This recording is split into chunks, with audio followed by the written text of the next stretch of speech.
Welcome to the Alberta Freemason podcast. I'm Preston Meyer, chaplain and past master of Acacia Lodge number 11 in Edmonton, and the editor of this production.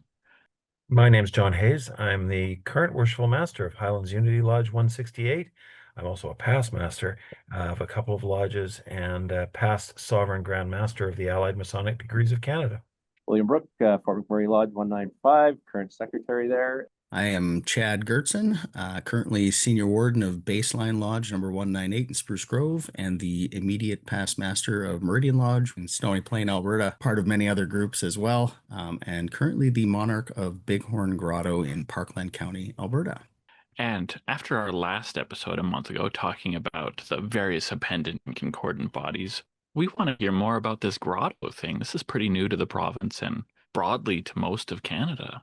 Yeah, so the grotto is new now to Alberta, but it is something that has been here in the past. We don't have a lot of real info on that, but approximately about 70 years ago, there was a grotto in Alberta in Edmonton called Deccan Grotto, with some ties to a few of the lodges there, but really no information can be found other than they had a baseball team and they were active for a number of years, but back then they didn't do a great job of keeping records. So the grotto started up in Alberta in May of this year, May 16th. We were consecrated as Bighorn Grotto in Parkland County. It was a few-year process to get it started in Alberta. The grotto is very similar to the shrine, but a little bit different in how it started compared to how the shrine started. A lot of similarities now with the way things have changed over time, but it has started in Alberta now. And you guys fundraise, you have a specific charity that you guys fundraise for, right? Yeah, there's a couple different charities they fundraise, but majority of it is for the Humanitarian Foundation in the United States and Canada, and they deal mainly with dental care for children with special needs, cerebral palsy research, and that's really mainly the biggest thing that they want to put the money into, and they do quite well doing that in the United States, and hopefully we'll be able to help do a lot of that in Canada. So I've been given to understand that the grotto is one of those things that fits under the broad, fuzzy umbrella of Masonic fun groups. Tell me how I'm right and how I'm wrong. A little bit of both, Preston. So I think it depends on where you are and how that grotto kind of acts. Over the last few years, reaching out to grottos around North America and talking to them, trying to figure out how to start one in Alberta and kind of getting a feel of how grottos do things.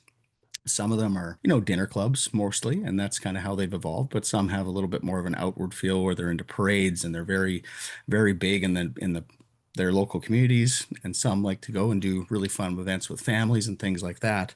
Where it kind of fits in, I think, with the fun side of it is more of how it's perceived with Freemasonry in general. Whereas in Freemasonry, we're quite proper and we have some obligations that we follow and we do certain things a very specific way, and like to have a certain appearance on how we are in the community, and our outward appearance is more of a proper sense. Where the grotto, we were going to keep that, of course, with that same feel. We have to follow the same obligations and keep ourselves in the same sort of check, but with more of a fun feel to it, where we can get out of our suits and ties and kind of go out to the community and do things a little differently. We can go out to, say, have a night of darts, or we can go, as we've done, and do laser tag with the family and bring the kids out and kind of show that brotherhood in a little bit of a different way.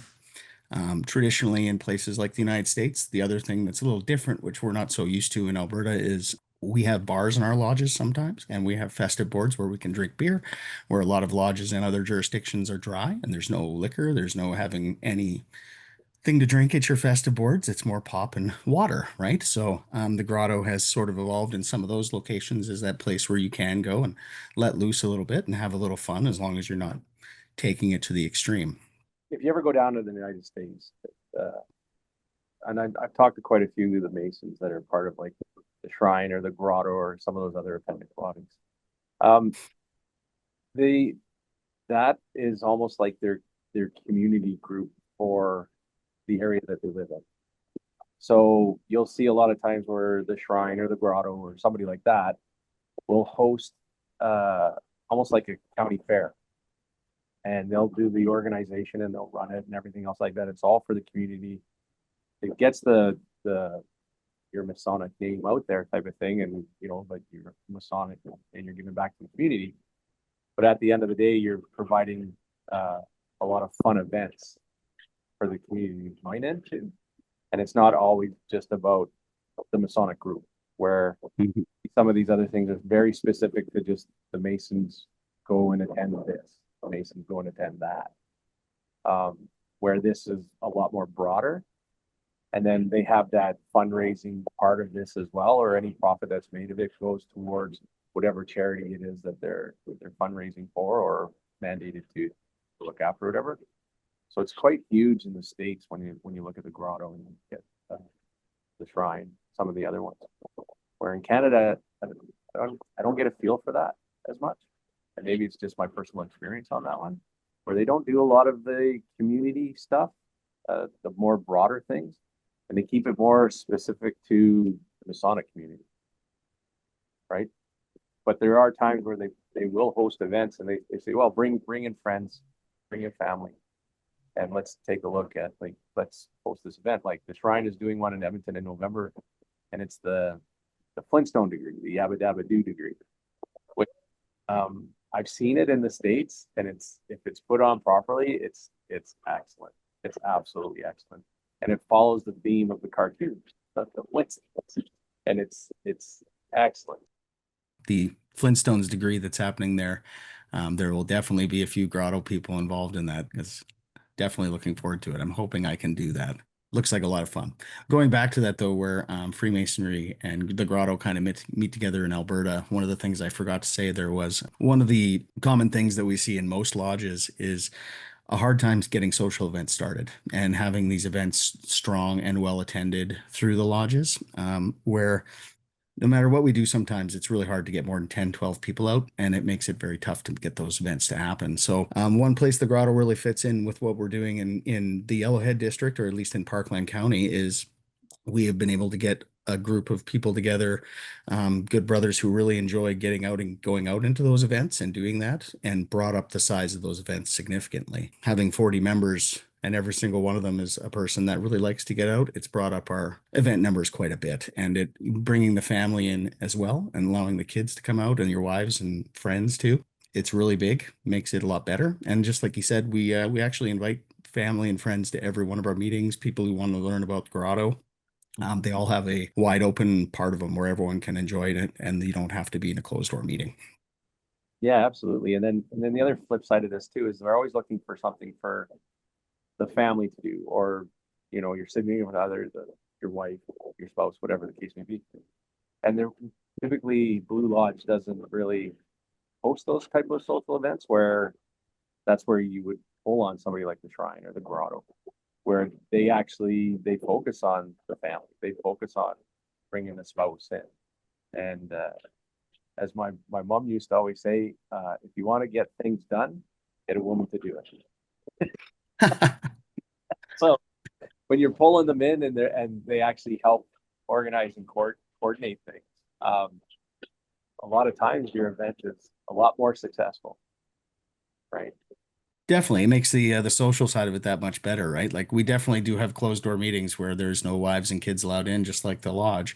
But the focus is to get through that hopefully as quick as possible, so we can get out of there and get to the other side of it, where it'll be a lot more fun.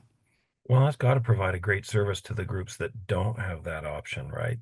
And we mentioned the craft lodges, but most of the appendant and concordant bodies here don't really have a family side to them.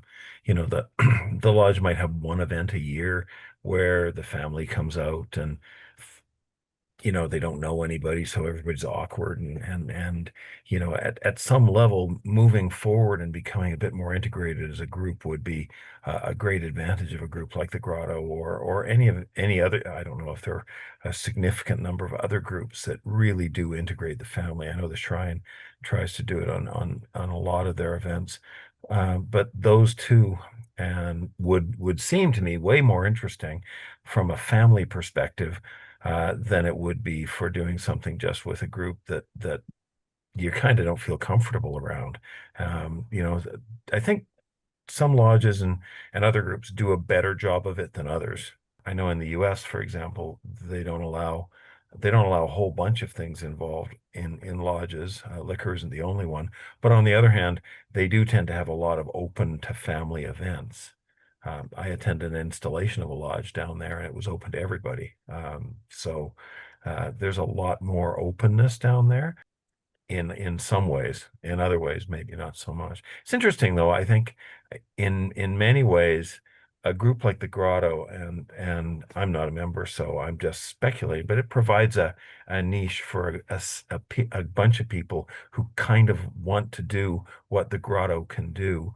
It's like the plan that we talked about last month, Preston, which is organizations that suit what the specific member wants. So like once you're in the door, you've got so many choices, and you can go this way, that way, and you can choose two or three or five. I mean, if you want to have a dues card wallet that's thicker than your wallet, you could choose 30 or 40, but you can't really do any of them justice. But you can go to the places that provide the experiences that you want, and that's the great thing about the appendant bodies, and the fun ones would be the same kind of thing.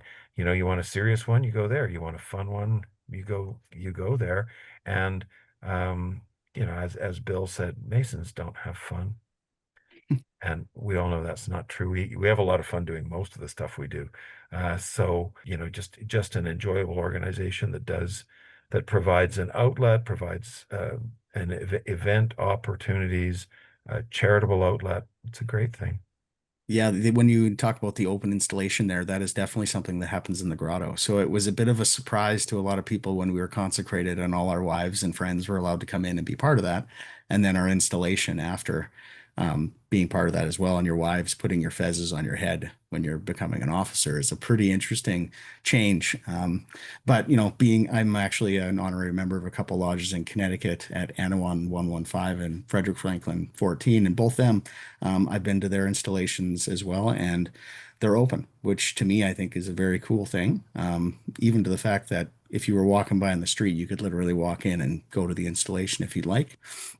And then, one of the lodges had the worshipful master on the front page of the newspaper the next day.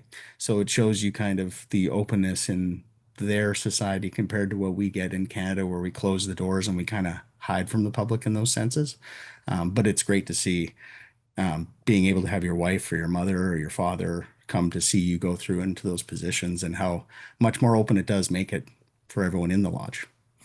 Yeah, and in Canada, as always, we're halfway between the U.S. and Britain, so we're not as buttoned down as the English, and I don't think we're as open as the some Americans. Some of them aren't, So it depends. It's jurisdiction to jurisdiction in the U.S., and there's Definitely. 85 or something Grand Lodges down there, so there's a lot of variance. But yeah, it's interesting and the dynamic, of course, changes. Some people find the dynamic positive and some find it negative in both directions. I think horses for courses. What you want is where you should go. So in addition to things like the grotto, there's also more special interest group type things. We don't have the same sort of affinity lodges that England has. John had mentioned this in our chat recently, and I've only recently learned about it previous to John mentioning it. Like you can find a sci-fi lodge, you can find a footballer's lodge, things like that in the UK. We don't really do that here. We don't have the numbers to back it up in a way that might not hurt other lodges, maybe. I don't know. Yeah, I think one of the things that they do is they've got such a concentration of Freemasons in the larger cities, Birmingham, London, Liverpool, Manchester, the Yorkshire cluster of cities, Sheffield, Leeds, and all that. And of course, the other thing is the distances are so short. So if you meet four times, if a lodge meets four times a year, and they can have the Southeast England Railway Enthusiasts Lodge or something like that, they can meet four times a year and meet as a craft lodge. They don't initiate generally, although I think they can, but I think they're kind of like a research lodge only into a specific fun area. And something like the football supporters lodge would be able to get together and just banter happily away about how one team is bad and the other one's good, and then maybe go to a few matches together. And I just watch the FA Cup or watch the World Cup final or watch England play Azerbaijan or something on TV and, raid a pub and all hang out. And I think in a lot of ways that provides the outlet that we don't have here. For one thing, in Edmonton and Calgary, and certainly in the smaller areas, we just don't have the massive Freemasons. If you got all the Freemasons in Calgary together and said, who here is a stamp collector? Um, 8 people might put up their hand, and that's really not enough to sustain a body, right? Whereas if you did that in London, you'd probably have 15,000 guys go, I'm a stamp collector. And so that's, I think, why it works there and it doesn't kind of work here. Places like LA and New York and Chicago and larger cities, Toronto, would likely have the capacity to do that for some things, but it just doesn't seem part of the culture. Part of that, I think, is because in England, they let lodges die fairly easily. Lodges can go dark, and then but they start lodges fairly easily. They start dozens or hundreds a year, and they let dozens or hundreds go dark, and that allows a bit of a churn. And I was listening to a business podcast the other day, and they said churn is essential in every organization to create a healthy organization. And I thought about that in Freemasonry, and I thought, do we have churn? I mean, we do have initiation and we do have people demitting, but I don't know if that's churn in the same sense. So I think I got off topic pretty fast on that one. But at the end of the day, yeah, the affinity lodges are interesting. In other places, I think we have clubs. So, there's Masonic clubs. We see that here with bike riding clubs. I think there may be a few others kicking around, but not even very much of that. You join a lodge, you hang out with people who you have Freemasonry in common with, but maybe not very many other things. And then you go off and spend your hobby time doing stuff on your own as much as anything, or with other campers or other philatelists or other enthusiasts for railroads or, sheep farming, whatever your enthusiasm is. Bill. It would be interesting to hear the statistics in those groups where those lodges just start and fall, like in places where they're okay to start new ones and let other ones go really quickly. How many of those people actually stay members and just join another lodge? Or does the membership die off as well at the same time? Because if you look at that, I've thought about that many times where in places like Alberta, if you had a group of 10 guys who were soccer players and they wanted to start a lodge and they're all Masons and they did, how long would it last, right? When you start a lodge or when you start any organization, there's an enthusiasm. You get kind of shot out of the cannon, and you guys in the grotto will be in the cannon phase of this, right? You're all very enthusiastic, but we've seen lodges start up with enthusiasm, and there's about a 5-year kind of honeymoon period, and then people are like, well, and the enthusiasm can, not always, but can start to drop off. I think if you're in an affiliate lodge, it might maintain the enthusiasm longer. I'm guessing that if you're a hardcore, say, football supporter, if you join a football lodge, you're not going to lose interest in stuff because it's right in the middle of your core interest. Whereas if you join I don't know, a brand new chapter in the Royal Arch, as they just started one in Calgary, I think last month. How long that will go is another question because we've seen lodges start and struggle within a few years in the craft. Other organizations have seen that too. We've had, groups, let's call them lodges, but they're groups, whatever they're called, start within 10 years. They're really looking around and turning their charter in. But one of the things the UGLE does is they don't worry about that.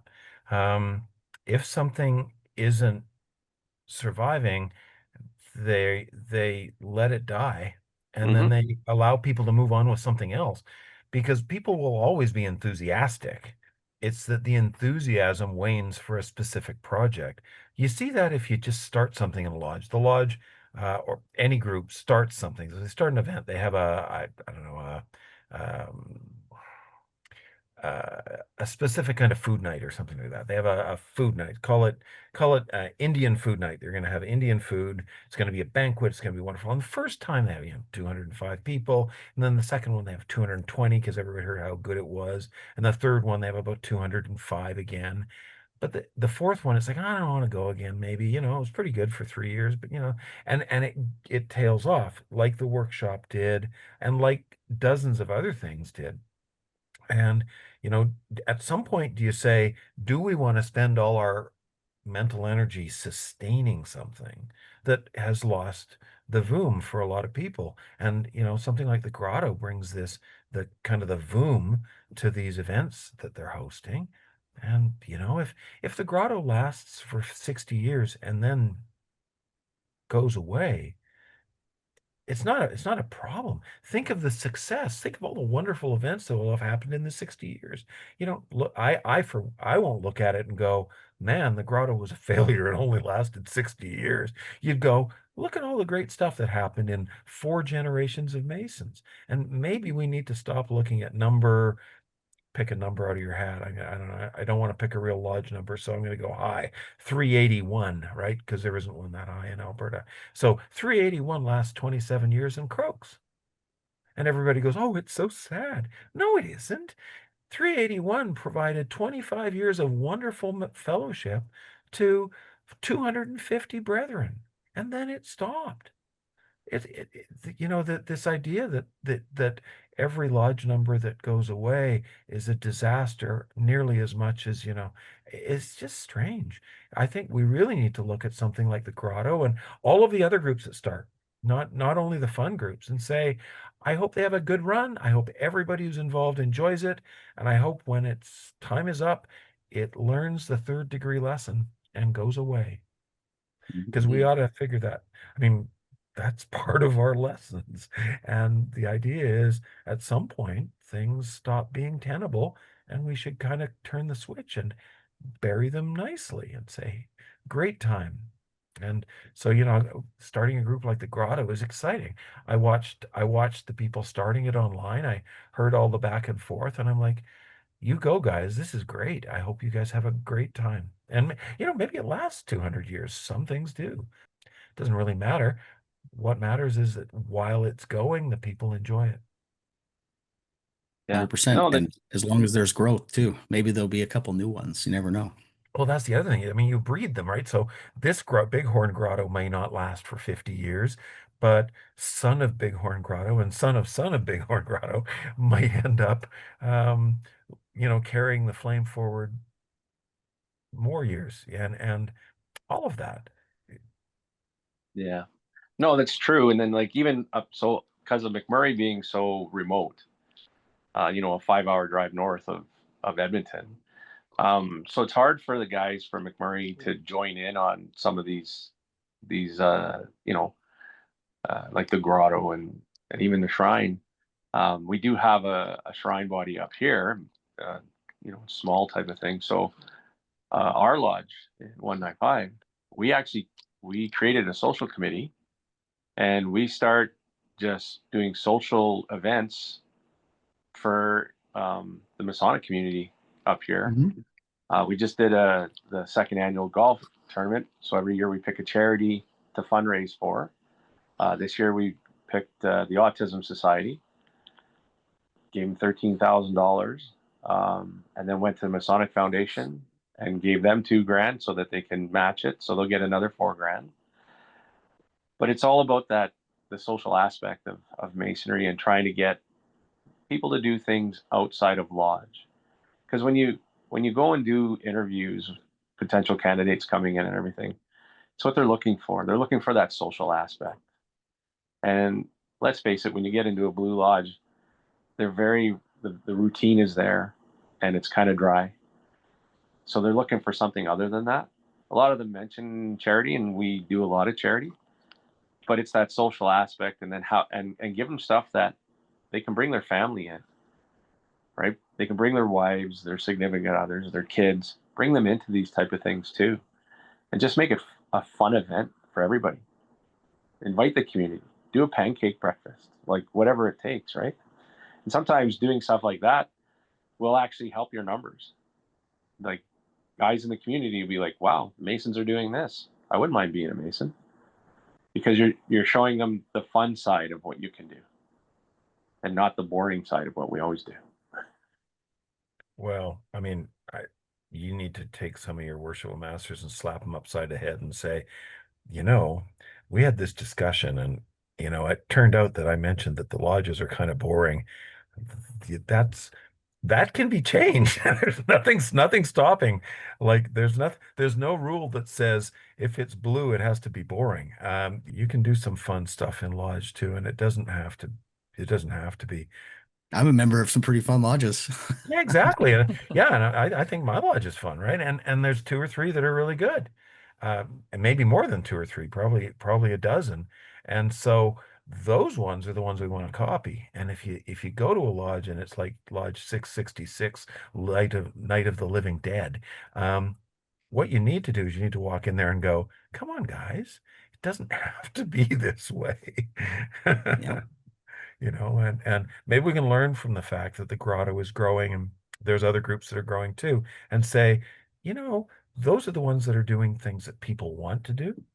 Maybe the craft lodges should kind of get off their high horse, stop being so arrogant as saying, we know what we're doing and we're not changing under any circumstances.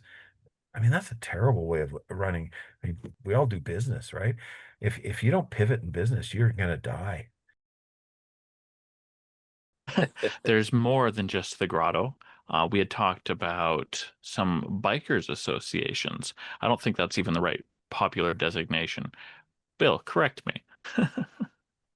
It's so the Widow Sons are the primary group in Alberta, in the jurisdiction, and they're a riding association. So they get confused quite a bit as like a motorcycle club with the MC, the one percenters. That's what you're getting into, bandits and Hell's Angels and all that kind of stuff when you start talking about motorcycle clubs. We're a riding association, which is very similar to the Hog Group. So if you go and buy a Harley, you can become part of the Harley's owner group. So it's called the Hog, and they're just a riding association, and they're just riding enthusiasts. They just want to ride around and enjoy everybody's company. Of course, when you're riding a bike, you're only enjoying your own company until you stop. But there's over 100 throughout Alberta that are part of the Widow Sons, and they do a lot of charitable work as well. I believe it's the chapter, which is in Edmonton. They've adopted the Little Warriors, and they do fundraising for them quite a bit. They go to Blackjacks in Nisku, and they'll do on a big fundraiser for the night and everything, and then they give all the money to Little Warriors. So there's a lot of charity that we do as well. But mostly it's just riding around with fellow brothers and enjoying their company, enjoying the rides. And man, I got to tell you, I've gone with a couple guys, and the things that I've seen on my bike is just amazing. Like the longest trip we did was to Virginia. We had a brother that was racing Lamborghinis and stock cars type thing. And so there was 5 of us, rode our bikes down to Virginia, got pit passes, brought our bikes right down to the pit. We got to watch all the races for the weekend and everything. And then we came back through Tennessee, and then, coming up through Chicago, all the way back type of thing. I just recently got back from the island. In 1 month, I put over 10,000 kilometers on my bike, and there was 2 other guys that went with me, and it was just amazing, the sights that you see, and going through the mountains and the ocean, and even just being on the ferry and seeing the whales and seals and everything else like that, right? It opens up your horizons like you wouldn't believe. And they're all Masons, so they're all great guys, right? So no, it's just it's an awesome experience to be with that group. We've also got the free runners here in Alberta, and I think the next nearest chapter is probably Manitoba. Yeah, Actually, there's So, yeah. probably somebody south of us too. They were widow sons, and then they decided to branch out on their own. And so, yeah, they still follow the Masonic tenets and everything else like that. Again, the riding association. They're not a motorcycle club. There is a distinction and a difference. And and some of the widow sons in Edmonton area, they actually will ride with the free riders as well, or free runners as well. So yeah, like it's just like-minded guys going out and enjoying a ride. One really interesting thing there tied to the grotto with the free runners last summer, a grotto member from Florida was doing a ride called the Ride Miles for Smiles ride. And riding his motorcycle from Florida all the way to Alaska. And he did stop at their location south of Edmonton, the Free Runners chapter there. So a bunch of us from the grotto actually went down and met with him and met him because, of course, he is a grotto member who is traveling all the way across North America. And he raised, I think, over $10,000 for the charity in doing that ride. Nice. And enjoyed it. Oh, I'm sure he had a great time. Right. There I was mean, probably, I think there $10,000 was 10 of them that went together on the ride, and a bunch of guys that went in. And I believe one of the guys from the free runners here actually left Edmonton and went all the way to Alaska and back with them. Maybe a couple of them did actually. Maybe a couple. That's what it's all about, right? Meeting new brothers and building friendships, having fun. Joining the adventure. Well, it's what they say, life is a journey, not a destination. And that's part of it is living it while you're in it. And Masonry is part of that, right? The whole Masonic thing is a journey.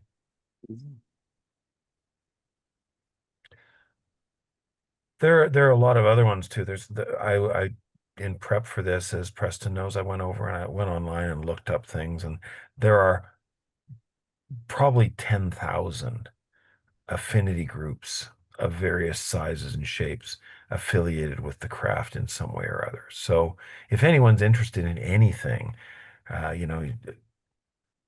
that's not something really strange. But if you're interested in, a hobby of any kind that is shared by more than a few people, you should go online and have a look. You'll find a Masonic organization, a club, a newsletter, something like that. Maybe a join up with people, and it's really a positive thing, I think, to take two things you care about and combine them, right? You care about the craft and you care about your hobby, whatever it is, and you combine the two, and then it enriches both of them. And so I think there's a lot of that. And I mean, that is, I think, where the riding clubs come in. Yeah. Well, looking at the success that we are able to see from the outside, looking at the grotto, I think that if you want to start a club and you see somebody else has started one somewhere else, or you want to start something entirely new, just go for it. Let somebody know you're interested and see if they want to help you on this ride. Okay, so why join the grotto? When you join the grotto, you become a member of the fraternity the friendship has built. You automatically become a living part of a great philanthropy, putting smiles on the faces of physically and mentally challenged children. The grotto is a social organization for Master Masons in good standing with their Blue Lodge. Masonry deals with manhood, square and upright. Its lessons are beautiful, dignified, and earnest. Within the grotto is a playground for those Master Masons. The organization has nothing to do with symbolic craft masonry, yet the grotto ritual is the most spectacular, colorful, and elaborate ritual seen anywhere. A bold statement. There is a solemn, serious motif. The lesson it teaches invokes sympathy and good fellowship. A spiritual uplift results, a keener love for life and laughter, and a will to do and to help the less fortunate through the grotto's humanitarian projects. Join the happy group of prophets dedicated to the pleasure of helping those less fortunate. We need you, and we want you to help us help others. Why not walk through the enchanted realm today? You are most welcome to join our many Masonic brothers in good fellowship in the grotto. And then if anyone really would like some information on the grotto, how to join it, or how to start up another grotto in another location, we do have a Facebook page just under Bighorn Grotto, and it is open to the public to join. I think at the end of the day, it's really important that we have those type of groups in Masonry, that we do show that the fun side, right? And that we're not always so serious about everything. it's nice having the fun side of that and enjoying that side of Freemasonry, because you need it, right? You need it. It's like almost like a mental health break when you can And get. if we're all friends, as we should be, it should Yeah, be easy. absolutely. I was going to say something similar to what Bill said. I think the groups, whatever they are very important because as Masons, we should be doing things in Masonry that we want to do, and we shouldn't feel an obligation to go through doing things that we really don't want to do. And so, as friends, as Preston says, we should enjoy what we're doing together, and that's what this is all about. And from what I hear of the grotto, it's exactly that. And so should a lot of the rest of the craft be. It should be friends spending time doing things they want to do together. Thank you again for joining us for another episode of the Alberta Freemason, with voices from across Alberta and music from the Very Worshipful Grand Organist, Brother Emilio De Mercato. Happy to meet, sorry to part, happy to meet again.